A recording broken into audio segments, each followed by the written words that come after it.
खंड एक, धन का आपका ब्लूप्रिंट। तो नमस्ते दोस्तों, स्वागत है आपका हमारे channel knowledge drop and awareness में। आज हम खंड एक में यह जो चैप्टर है धन का आपका ब्लूप्रिंट, इसके बारे में हम पढ़ने वाले हैं। तो सबसे पहले हम आपको बता दें कि ब्लूप्रिंट का मतलब क्या होता है। देखिए, ब्लूप्रिंट को आप इस तरह समझ लीजिए कि जैसे अगर हम ये समझिए इंजीनियर एक घर बना रहा है तो पहले उसे उसका नक्शा बनाना पड़ेगा। तो बस उस नक्शे को ही ब्लूप्रिंट आप समझ सकते हैं। ब्लूप्रिंट के सिंपलेस्ट फॉर्म में समझने का यही एक तरीका है। तो चलिए हम पढ़ना शुरू करते हैं। हम द्वैत यानी सिक्के के दो पहलुओं की दुनिया में रहते हैं, ऊपर और नीचे, प्रकाश और अंधकार, गर्मी और ठंड, अंदर और बाहर, तेज और धीमा, दायां और बायां। ये हजारों विपरीत ध्रुवों के सिर्फ कुछ उदाहरण हैं। एक ध्रुव के अस्तित्व के बिना दूसरे ध्रुव का होना संभव नहीं है। अगर बाईं तरफ नहीं है तो क्या दाईं तरफ संभव है? संभव ही नहीं है। तो देखिए दोस्तों, यहाँ पे क्या बताया गया है कि हम द्वैत यानी सिक्के के दो पहलुओं की दुनिया में रहते हैं। तो सबसे पहले तो हम बता दें कि अगर हम सिक्के का एक पहलू बनाने जाएंगे, मतलब अगर आप इसको प्रैक्टिकल एग्जांपल के रूप में समझिए कि जैसे अगर एक कंपनी आपने खोली जिसमें आपने कॉइन्स बना रहे हैं, तो अगर आप उसको एक साइड डिज़ाइन करेंगे तो क्या उसकी दूसरी साइड खुद ब खुद नहीं बन जाएगी? देखिए, हम आप भले दूसरी साइड उसको बनाए ना बनाए, लेकिन वो बन जाएगी। और देखा जाए तो उसकी दूसरी साइड के होने की वजह से ही उसकी पहली साइड का अस्तित्व है। इसका मतलब आप इस तरह से समझ सकते हैं कि अगर आपने कभी दुख को महसूस ही नहीं किया तो भला आप सुख का अनुभव कैसे करेंगे? कुल मिला के इसका यही वाक्य है। और अगर इसको आप आध्यात्मिक दृष्टि से देखना चाहते हैं तो आध्यात्म में सिंपली एक बात कही जा सकती है कि जो कभी ऊपर नहीं चढ़ा वो कभी नीचे भी नहीं उतर सकता, या फिर जो कभी नीचे नहीं उतरा वो कभी ऊपर भी नहीं चढ़ सकता। तो इस तरह से यह कंफ्यूज करके बताया जाता है। लेकिन यह जो पैराग्राफ है छोटा सा, इसमें बस यह कहा गया है कि हम एक ऐसी दुनिया में रहते हैं जहाँ संतुलित का सिद्धांत काम करता है। मतलब जितना आप ऊपर जाएंगे उतना आप नीचे भी अनुभव करेंगे। कुल मिला के आपकी ज़िंदगी में बैलेंस लाएगा, और इस बैलेंस के लिए ये दो पहलुओं का इस्तेमाल किया जाता है, और हम इसी दो पहलुओं की दुनिया में रहते हैं। जैसे कि यहाँ पे उदाहरण दिए गए हैं कि ऊपर और नीचे, मतलब ऊपर होगा तो नीचे भी होगा, प्रकाश है तो अंधकार भी होगा, गर्मी है तो ठंड भी होगी, अंदर जाना है तो बाहर भी आना है। देखिए, अगर आप कभी अंदर ही नहीं जाएंगे तो अभी आप कभी बाहर कैसे आएंगे? ये भी सीधी सी बात है। अगर आप बाहर जाएंगे तो फिर आप अंदर आने का भी रास्ता आपके पास मौजूद होगा। मतलब इन दोनों में से कोई एक भी एक्टिव हो जाता है तो दूसरा एक्टिव होना स्वाभाविक है। तेज और धीमा, दायां और बायां। अगर दायां नहीं होगा तो बायां कैसे होगा? अगर आप दाईं तरफ चले गए, यूँ समझिए आप यहाँ पे खड़े हैं, आप दाईं तरफ चले गए तो फिर ऑटोमेटिकली इस तरफ की साइड तो बन ही जाएगी ना। या फिर आप इधर खड़े हैं, अब इस तरफ चले गए, फिर इस तरफ की साइड तो बन ही जाएगी ना। तो ये बाईं साइड हुई। मतलब आप एक तरफ जाएंगे तो दूसरा तरफ खुद ब खुद बन जाएगा। यही है द्वितीय दुनिया। तो एक ध्रुव के अस्तित्व के बिना दूसरे ध्रुव का होना संभव ही नहीं है, और ये हजारों विपरीत ध्रुवों के सिर्फ कुछ उदाहरण ही हैं। अगर बाईं तरफ नहीं है तो क्या दाईं तरफ संभव है? संभव ही नहीं है। चलिए आगे बढ़ते हैं। इससे यह निष्कर्ष निकलता है कि जिस तरह धन के बाहरी नियम होते हैं उसी तरह इसके अंदरूनी नियम भी होने ही चाहिए। तो यह उदाहरण क्यों दिया गया है? यह इसीलिए बताया गया है क्योंकि हम ये दो तरफा दुनिया में जीते हैं, दो पहलुओं की दुनिया में जीते हैं। उसी तरह जिस तरह धन के बाहरी नियम होते हैं उसी तरह इसके अंदरूनी नियम भी होने ही चाहिए। तो बाहरी नियम क्या होते हैं वो भी हम बताएंगे। देखिए, बाहरी नियमों में व्यावसायिक ज्ञान, धन का प्रबंधन और निवेश तकनीकों जैसे चीज़ें शामिल है। ये अनिवार्य है, लेकिन अंदरूनी खेल भी उतना ही महत्वपूर्ण है। इसका एक उदाहरण कारपेंटर और उसके औजार हैं। बेहतरीन औजार ज़रूरी है, लेकिन उन औजारों का कुशलता से प्रयोग कर सकने वाला कारपेंटर, वो भी बेहतरीन होना, उसका भी बहुत ज़्यादा ज़रूरी है। देखिए, ये जो ऊपर उदाहरण दिए गए थे ना, अंदर जाना जितना ज़रूरी है उतना बाहर आना, दाईं तरफ जाएंगे तो बाईं तरफ भी हो जाएगा, ऊपर जाएंगे तो नीचे भी आएगा। तो इससे बताने की क्या कोशिश की गई है? इससे यह साबित करने की कोशिश की गई है कि हम एक, यूँ समझ लीजिए, दोगली दुनिया में रहते हैं। अगर आपको थोड़ा बेइज्जती करके बोलना है तो ऐसा कह सकते हैं कि हम एक दोगली दुनिया में रहते हैं। उसमें जो पैसा जो एक अहम पहलू है ज़िंदगी का, उसके भी बाहरी और अंदरूनी नियम ज़रूर होंगे, लेकिन जनरली हम जो इंसान है बाहरी पहलुओं पर ही फोकस देते हैं। यहाँ पे देखिए, इससे यह निष्कर्ष निकलता है कि जिस तरह धन की बाहरी नियम होते हैं, उसी तरह इसके अंदरूनी नियम भी होने ही चाहिए। तो इन ऊपरी सिद्धांतों से यह मालूम पड़ता है, इन सबूतों से यह मालूम पड़ता है कि धन के जितने बाहरी नियम है उतने अंदरूनी नियम भी होने चाहिए। तो बाहरी नियम यानी क्या?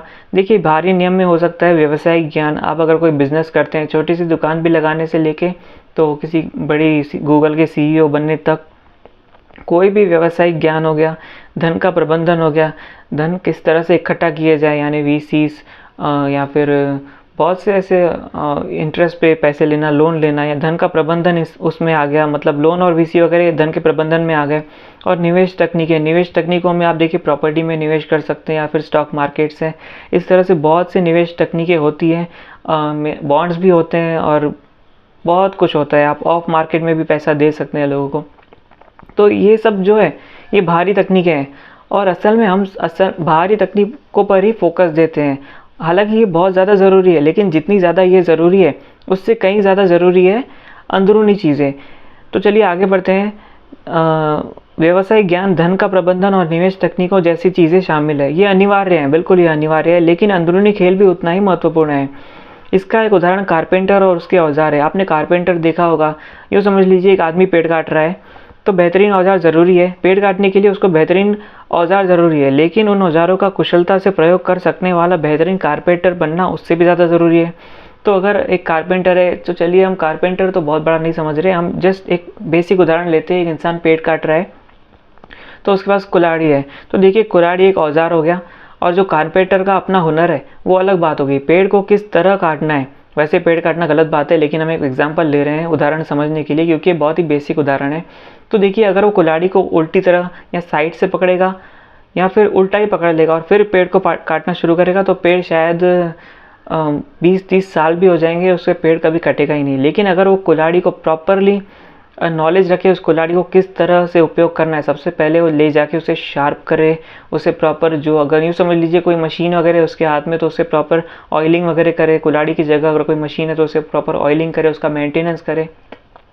उसके बाद प्रॉपर एक डायरेक्शन में पेड़ को काटे। नहीं तो देखिए कई बार अगर अंदरूनी जो कुशलता ना हो ना, तो होता ही है कि अगर आप पेड़ को काटने तो जाएगा, लेकिन वो एक दिशा में काटेगा, फिर दूसरी दिशा में काटना शुरू कर देगा। ऐसे पेड़ पे अलग अलग निशान होते जाएंगे, लेकिन पेड़ कटेगा नहीं। तो एक दिशा में काटना भी बड़ा ज़रूरी है। तो यहाँ पे वही कहा गया है कि जितना एक औजार ज़रूरी होता है पेड़ काटने के लिए, उतना ही पेड़ काटने वाला जो इंसान है वो भी ज़रूरी है। यानी यहाँ पे कहा गया है कि बेहतरीन औजार ज़रूरी है, लेकिन उस औजारों का कुशलता से प्रयोग कर सकने वाला बेहतरीन कारपेंटर बनना भी उससे ज़्यादा ज़रूरी है। तो देखिए यहाँ पे आप दिमाग में, जब मैंने एग्जांपल दिया, मतलब आपके दिमाग में जब एग्जांपल दिया, तो आपके दिमाग में क्या आया? एक पेड़ आया होगा, एक आदमी आया होगा, कुल्हाड़ी आ रही होगी, तो वो आदमी कुल्हाड़ी से पेड़ को काट रहा है, ठीक है। तो अब देखिए वो जो कुल्हाड़ी है ना, तो जो पेड़ का काटना है वो है आपकी सफलता, और जो कुल्हाड़ी है वो है आपकी बाहरी दुनिया। मतलब ये जो कुल्हाड़ी हो गई ना, वो ये सब हो गए। यानी ये देखिए व्यावसायिक ज्ञान, धन का प्रबंधन और निवेश तकनीकें, ये सब हो गई कुल्हाड़ी। लेकिन जो अंदरूनी नियम है, यहाँ पे जो अंदरूनी नियम कहा गया है, ये अंदरूनी नियम पूरी तरह लिंक्ड है बेहतरीन कारपेंटर बनने से। मतलब आप जब तक अंदरूनी नियमों को सही तरीके से वापर नहीं करते, आपके अंदरूनी नियम, आपकी साइकोलॉजी वगैरह, माइंडसेट जो भी है, उसका आप सही तरीके से इस्तेमाल नहीं करते, तब तक आप बाहरी नियमों का वापर करके भी सफल नहीं हो सकते। अब हम देखते हैं, इसका एक बहुत ही बेहतरीन उदाहरण रहता है कि कौन बनेगा करोड़पति। आप देखते होंगे उसमें जो करोड़पति बने हैं 90% लोग 2-3 साल बाद वही डूब जाते हैं। एक एग्जाम्पल सुनने मिला था कि जैसे कि एक दूध वाला था और कौन बनेगा करोड़पति में उसे 5 करोड़ रुपए जीते या 1 करोड़ रुपए जीते। फिर 3-4 साल हो गए और 3-4 सालों बाद उसने जितना भी पैसा लिया था, कमाया था, ये समझ लीजिए बनाया था कौन बनेगा करोड़पति से या जीता था, तो वो सारा पैसा वो हार गया और फाइनली उसने वापस दूध बेचना शुरू कर दिया। एक और अच्छा एग्जाम्पल दिया जाता है इसका कि देखिए एक कचरा साफ़ करने वाला था और उसे एक हीरा मिल गया और फिर उसने हीरे को बेच दिया, उसे 10 करोड़ मिल गए। तो अभी उसने उस 10 करोड़ का क्या किया, उसने बस खर्च किए, ऐश किया और कुल मिला के देखा जाए तो अगर शॉर्ट में कहूँ तो 3 साल बाद वापस वही इंसान कचरा ही साफ़ कर रहा था। तो इस तरह के नियम देखने मिलते हैं। यह सीधा सीधा उदाहरण है, ये असल में आपके आजू बाजू भी ऐसे बहुत से लोग मौजूद होंगे जिन्हें बहुत सारा पैसा मिल जाता है, फिर वो वापस कुछ सालों बाद वहीं पहुंच जाते हैं जहाँ पहले थे। असल में पैसा संभालने की काबिलियत बहुत बहुत बड़ी चीज़ होती है।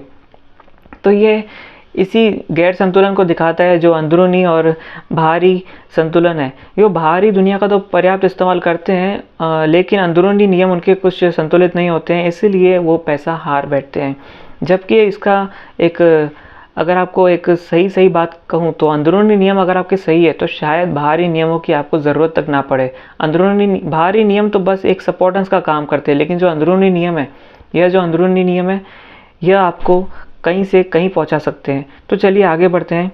मैं एक बात अक्सर कहता हूँ, सही समय पर सही जगह होना ही काफ़ी नहीं है, आपको सही समय और सही जगह पर सही व्यक्ति बनना होगा।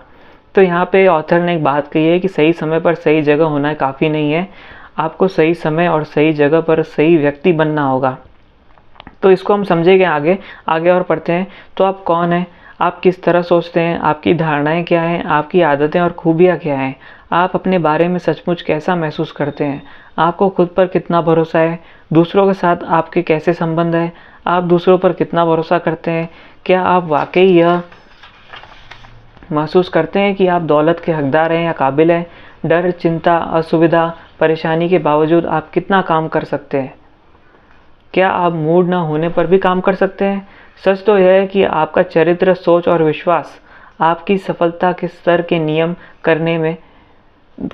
को निर्धारित करने में बहुत महत्वपूर्ण भूमिका निभाते हैं। मेरे एक प्रिय लेखक स्टुअर्ट वाइल्ड ने कहा था, सफलता की कुंजी अपनी ऊर्जा बढ़ाना है। ऐसा करने पर लोग स्वाभाविक रूप से आपकी ओर आकर्षित होंगे और जब वे आने लगेंगे तो उन्हें बिल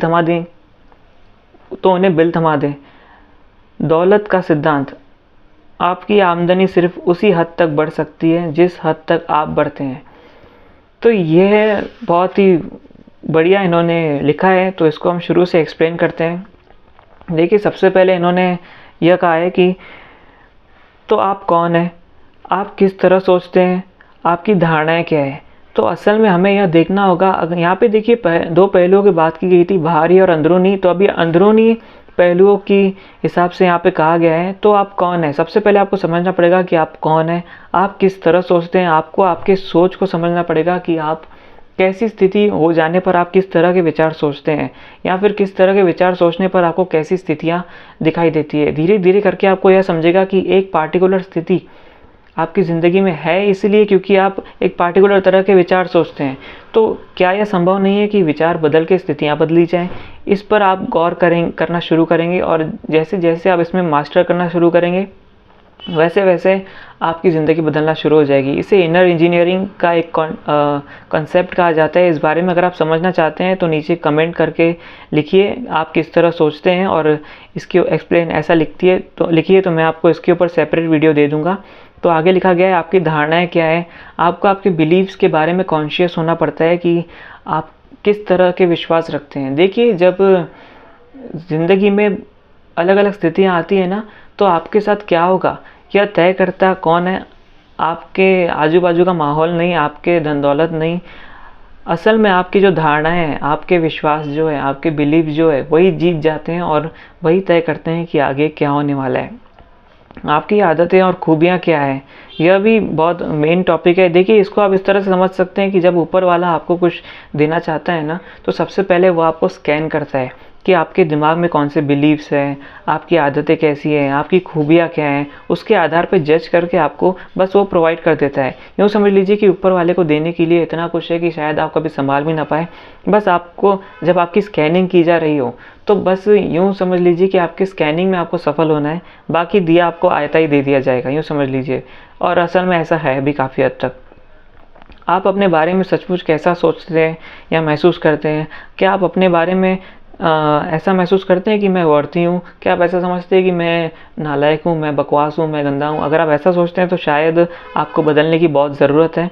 तो आगे देखते हैं क्या लिखा है। आपको खुद पर कितना भरोसा है? क्या आपको भरोसा है कि आपके कैसी भी स्थितियाँ आ जाएंगी तो आप ज़िंदगी में उससे निपट पाएंगे? क्या आप डर जाएंगे?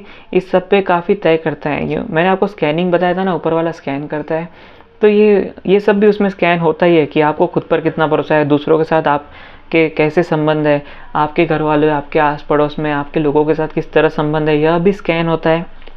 आप दूसरों पर कितना भरोसा करते हैं, क्या आपको दूसरों पर भरोसा है? यूँ समझ लीजिए आपको अगर पैसा दे दिया जाएगा तो क्या आप उसे दूसरों को दे पाएंगे? क्या आप समाज कल्याण में इस्तेमाल कर पाएंगे? यह सब भी स्कैन होता है। ऊपर वाला हर एक चीज़ देखता है यार, ऐसे ही थोड़ी आपको दे देगा। यूँ समझ लीजिए कि अगर अगर देखिए आपके पास अगर एक आइसक्रीम दी जाए 10 रुपये वाली और आपके सामने अगर एक दूसरी आइसक्रीम दे दी जाए 50 रुपये वाली, तो आप कौन सी खाएंगे?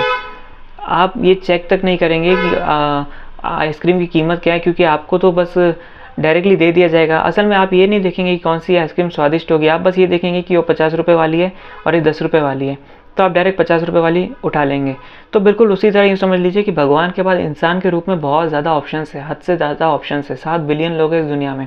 तो अगर आपको भगवान 1 करोड़ रुपए दे तो भला वो कहाँ जाएगा जिसके पास 1 करोड़ रुपए के हक जितनी सारी आदतें, सारे बिलीव्स हैं? थोड़ा सोचिए इस बारे में। अगर आपको 10 लाख रुपए दे दिए जाएंगे तो भला वो कहाँ जाएगा जो असल में इस 10 लाख का हकदार है? सोचने जैसी बात है। ज़रूर इस पे सोचिए और कमेंट करके बताइए क्या विचार है आपके। आप अपने बारे में सचमुच कैसा महसूस करते हैं? आपको खुद पर कितना भरोसा है? दूसरों के साथ आपके कैसे संबंध है? आप दूसरों पर कितना भरोसा करते हैं? क्या आप वाकई यह महसूस करते हैं कि आप दौलत के हकदार या काबिल हैं? क्या आपको सच में ऐसा लगता है कि आपके जो दौलत आपको मिलनी चाहिए आप उसको डिज़र्व करते हैं? डर, चिंता, असुविधा, परेशानी के बावजूद आप कितना काम कर पाते हैं? आपको जब डर लगता है, असुविधा रहती है, तो क्या आप पड़े रहते हैं या फिर आप तब भी काम करते रहते हैं? क्या आप मूड ना होने पर भी काम कर सकते हैं? आपका मूड नहीं हो रहा है लेकिन काम करना बहुत इंपॉर्टेंट है, क्या आप फिर भी काम कर पाते हैं? यह भी बहुत मायने रखता है। हर एक चीज़ स्कैन होती है दोस्तों। सच तो यह है कि आपका चरित्र, सोच और विश्वास आपकी सफलता के स्तर के निर्धारित करने में बहुत महत्वपूर्ण भूमिका निभाते हैं। देखिए यहाँ पे जो ऊपर पूरे एग्जांपल्स दिए गए उसमें यही कहा गया है कि सच तो यह है कि आपका चरित्र, सोच और विश्वास आपकी सफलता के स्तर को निर्धारित करने में बहुत महत्वपूर्ण भूमिका निभाते हैं। देखिए जो ऊपर ये सब बातें लिखी गई थी ना, आपकी सफलता की 80 to 90% इन्हीं बातों पे डिपेंडेंट है जो मैंने आपको यहाँ से बताई कि तो आप कौन है, आप किस तरह सोचते हैं, यहाँ से लेके तो पूरा यहाँ तक क्या आप मूड ना होने पर भी काम कर सकते हैं। यूँ समझ लीजिए कि सारी की सारी चीज़ें का रिकॉर्ड रखा जाता है। उस रिकॉर्ड के बेस पे एक परसेंटेज तय किया जाता है कि इस दुनिया में पूरी धन दौलत जितनी मौजूद है उसमें से कितना % आपको दिया जाएगा। बिल्कुल ऐसा ही होता है। सच तो यह है कि आपका चरित्र, सोच और विश्वास आपकी सफलता के स्तर को निर्धारित करने में बहुत महत्वपूर्ण भूमिका निभाते हैं। मेरे एक प्रिय लेखक स्टुअर्ट वाइल्ड ने कहा था, सफलता की कुंजी अपनी ऊर्जा बढ़ाना है। ऐसा करने पर लोग स्वाभाविक रूप से आपकी ओर आकर्षित होंगे और जब वे आने लगे तो उन्हें बिल थमा लें। थोड़ा मजाकिया रूप में इन्हें लिखा गया है लेकिन इसे एक इंस्पिरेशन ली जा सकती है, इससे एक मोटिव लिया जा सकता है, एक बेसिक मोटिवेशन लिया जा सकता है। तो यहाँ पे ऑथर कहते हैं कि उनके एक प्रिय लेखक स्टुअर्ट वाइल्ड ने कहा था कि सफलता की कुंजी अपनी ऊर्जा बढ़ाना है। तो अभी ऊर्जा किस तरह बढ़ाई जाए? जो मैंने ऊपर आपको ये टॉपिक्स बताए थे पूरे, ये पीछे के पेज पे ये वाले पूरे, और तो आप कौन ऐसे लेके क्या आप मूड ना होने पर भी काम कर सकते हैं, यह सब करके इन सब में आपको असल में आप एक एक टॉपिक को देखिए यहाँ से आप शुरू कीजिए। एक कागज़ लीजिए, उसमें लिखिए तो आप कौन है, और आखिरी में पूरा ये सब लिखिए और आखिरी की लाइन ये लिखिए क्या आप मूड ना होने पर भी काम कर सकते हैं। तो इन सारी स्थितियों में आपके पास बेहतर में बेहतर जो जवाब होगा, सलाह मशवरा लेके, आपके घर वालों से सलाह लेके जो सही में सही ऑप्शन होगा वो आप लिखिए और उसके बाद उसे करने का प्रयास कीजिए। ऊर्जा बढ़ाने का और अपनी जो आंतरिक दुनिया है उसे सुधारने का एक बेहतरीन उपाय है ये। तो बस यहाँ पे ये जो लेखक के मित्र हैं स्टुअर्ट वाइल्ड, इन्होंने मित्रता मतलब इन्होंने बड़े ही मजाकिया ढंग में कहा है कि सफलता की कुंजी अपनी ऊर्जा बढ़ाना है। तो यह सब करके आप अपनी ऊर्जा बढ़ा सकते हैं और ऐसा करने पर लोग स्वाभाविक रूप से आपकी ओर आकर्षित होंगे। तो जब आप अपनी ऊर्जा बढ़ाते हैं तो लोग स्वाभाविक रूप से आपकी ओर आकर्षित होते हैं। तो देखिए आपने देखा होगा कि जनरली जो लोग अकेले अकेले खुश रहते हैं, लोग उनके पास बड़ी आसानी से चले जाते हैं और उनकी ओर आकर्षित हो जाते हैं। तो ये स्वाभाविक है। अगर आप अकेले भी खुश रहना सीख जाएंगे तो लोग खुद ब खुद आपके पास आएंगे, और जब आपके पास आएंगे लोग तो उन्हें ऐसा लगेगा कि उन्हें आपसे कुछ सीखने मिल रहा है। तो मतलब उन्हें ज़रूरत महसूस होगी, उन्हें अपना स्वार्थ दिखेगा। तो उसी वक्त आप अपना स्वार्थ दिखा के अपने जो बिल है वो उन्हें थमा दें एक फ़ीस के रूप में। तो देखिए ये काफ़ी मजाकिया टॉपिक है, और अगर आप इसको एग्जांपल्स के साथ समझना चाहते हैं तो ज़रूर नीचे कमेंट कीजिए, मैं बता दूंगा। तो यहाँ पे फाइनल में दौलत का सिद्धांत लिखा गया है, आपकी आमदनी सिर्फ उसी हद तक बढ़ सकती है जिस हद तक आप बढ़ते हैं। तो यह जो मैंने ऊपर टॉपिक्स बताए, इनमें आप सही में सही फैसला लेके आप यूँ समझ लीजिए कि आपको सेल्फ डेवलपमेंट जितना करेंगे ना, आप अपने आप को जितना सुधारेंगे मानसिक तौर पे, आध्यात्मिक तौर पे, फिज़िकली, या सबसे ज़्यादा तो मायने रखता है मेंटली और स्पिरिचुअली।